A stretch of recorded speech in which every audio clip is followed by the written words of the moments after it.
My name is David. I'm 42 years old, and for the past 15 years, I've been working as a janitor in one of the tallest glass-covered skyscrapers in New York City. Every morning, when the city is still half asleep, I put on my faded navy blue uniform, lace up my steel-toed boots, and step onto the subway, heading to the heart of Manhattan. By the time the sun peeks over the skyline, I'm usually already in the building, mop in hand, quietly erasing the traces of the previous night's business. Coffee stains on the marble floor, crumpled paper in the executive trash bins, and sometimes the faint scent of expensive cologne lingering in the air. It all tells a story of people who, unlike me, are noticed, respected, and rewarded. I've learned over the years that janitors are like ghosts. We exist in plain sight, but people rarely look us in the eye. They'll walk past us while talking on their phones, sometimes even letting the door slam in our faces. Executives with gleaming shoes and tailored suits will brush by without so much as a nod. Secretaries, interns, accountants, they all look through me as if I'm part of the building, like the walls or the elevators. But what they don't know is that ghosts sometimes have secrets. And mine? Well, it's not something anyone would ever expect from a janitor. I speak 7 languages. It sounds impossible, I know. People look at me, black, working class, janitor's uniform, and they assume they know my whole story. They assume I couldn't possibly have a past richer than cleaning offices. But life has its twists. I didn't grow up dreaming of pushing a mop. I grew up in a struggling household, with a mother who worked 3 jobs and a father who wasn't around. But one thing I did have was a strange fascination with words, how people from different parts of the world could look at the same object and call it something completely different. When I was a teenager, I found old cassette tapes at the library, language courses from the 80s, French, Spanish, Mandarin, German. I devoured them. Later, I saved up for textbooks, found online resources, watched movies with subtitles, practiced with anyone who would talk to me. Languages became my escape from poverty, my way of feeling like I belonged to a bigger world than the small block I grew up on. But dreams don't always pay the bills. My mom got sick, my younger sister needed help with tuition, and I needed something steady. So I took a job as a janitor, just for a while. That was 15 years ago. Now, every day, I polish the floors outside of conference rooms where billion-dollar deals are signed. I scrub toilets that are used by men whose watches are worth more than my yearly salary. And all the while, I keep my secret tucked away, like a hidden treasure I know no one will ever ask about. Until one day, everything changed. It started like any other Tuesday. The sky was gray, the streets wet from overnight rain, and I was in early, making sure the lobby gleamed. That morning, the building buzzed with unusual energy. Black SUVs lined the street, men in sharp suits with earpieces hovered around the entrance, and inside, assistants ran around clutching folders and tablets like their lives depended on it. I knew something big was happening. "Biggest deal of the decade," I overheard one secretary whisper to another near the elevators. "Mr. Hargrove is meeting with the Chinese investors today. If this goes through, it changes everything." Mr. Hargrove, the billionaire CEO himself.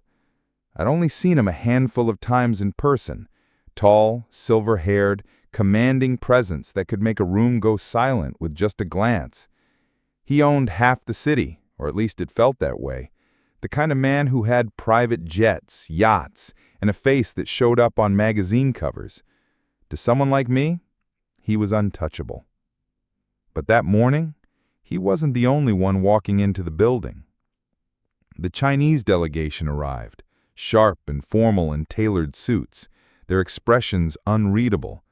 They moved as a group, their leader a calm, distinguished man in his 50s, with a posture that radiated quiet authority. The building seemed to hold its breath as they entered the glass elevator that would take them to the top floor. I kept mopping, invisible as always, but something in me stirred. I caught a few words as they passed. They were speaking Mandarin, fluent and fast, and to my surprise, I understood them. They were commenting on the building's architecture, its mix of American modernism and subtle European touches. One of them chuckled about how Americans always tried too hard to impress with glass and steel. I smiled faintly to myself. If anyone had noticed, they'd have been shocked, but no one ever noticed me. By 10 o'clock, the entire building seemed to vibrate with tension. The meeting was happening on the 42nd floor, in the grand conference room with floor-to-ceiling windows. I had no reason to be anywhere near it, but as luck or fate would have it, I was called up to deal with a spill in the hallway outside. So there I was, mop and bucket in hand, while the most important meeting of the year unfolded just behind a thick glass door. That's when I first sensed something was wrong.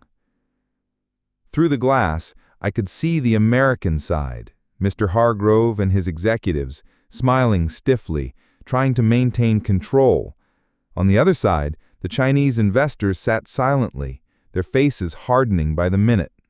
The translator, a young man in a crisp suit, was sweating profusely. He stammered, hesitated, and then said something in halting Mandarin that made the investors exchange sharp looks. I froze mid-mop. He had just completely botched the meaning. What Mr. Hargrove had said was, "We're willing to adjust the terms to build a stronger long-term partnership," a diplomatic, flexible statement. But the translator had said something closer to, "We're desperate and will accept whatever you want." I saw the Chinese leader's jaw tighten. This wasn't just a mistake. It was a disaster in the making. I stood there, my heart pounding, mop dripping water onto the marble floor. Should I? No. I was a janitor. Nobody wanted me barging into a billionaire's meeting. But still, I couldn't tear my eyes away as the translator stumbled again, mistranslating another line, this time in the opposite direction, making the Americans sound arrogant and dismissive. It was like watching a slow-motion car crash. And I realized, with a sinking feeling, that if someone didn't step in soon, the biggest deal of the decade was about to collapse right before my eyes. My mop bucket was half full, the water already cloudy, but I wasn't paying attention to it anymore. My eyes were locked on the glass wall in front of me. Inside the conference room, millions, maybe billions of dollars were on the line, and it was all slipping away because of one nervous translator. Mr. Hargrove, the billionaire CEO, leaned forward, his voice steady but his eyes sharp, as though he sensed something wasn't right. The translator spoke again, but this time I nearly dropped my mop. He had just said something so wrong it was almost insulting. Hargrove had meant to say, "We respect your traditions and are eager to learn from your experience in the market," a respectful, deferential statement. But the translator stammered out something closer to, "We think your way is outdated and we're here to teach you modernization." I winced. Even without soundproof glass, I could see the reaction. One of the Chinese delegates' eyebrows shot up. The others leaned back stiffly, their expressions like stone. That wasn't just a mistake. That was an insult. Hargrove didn't know it. His executives didn't know it. The Americans were still nodding, smiling like everything was fine. But the Chinese side? They looked ready to stand up and walk out. And that's when it hit me. This wasn't just some meeting I was eavesdropping on while cleaning. This was my chance, my one chance to step out of the shadows, to prove that I was more than just the man with the mop. But my hands shook as I gripped the handle tighter. What if I was wrong? What if I barged in there and embarrassed myself? What if they laughed? What if I got fired on the spot? I had a family to think about, rent to pay, bills piling up.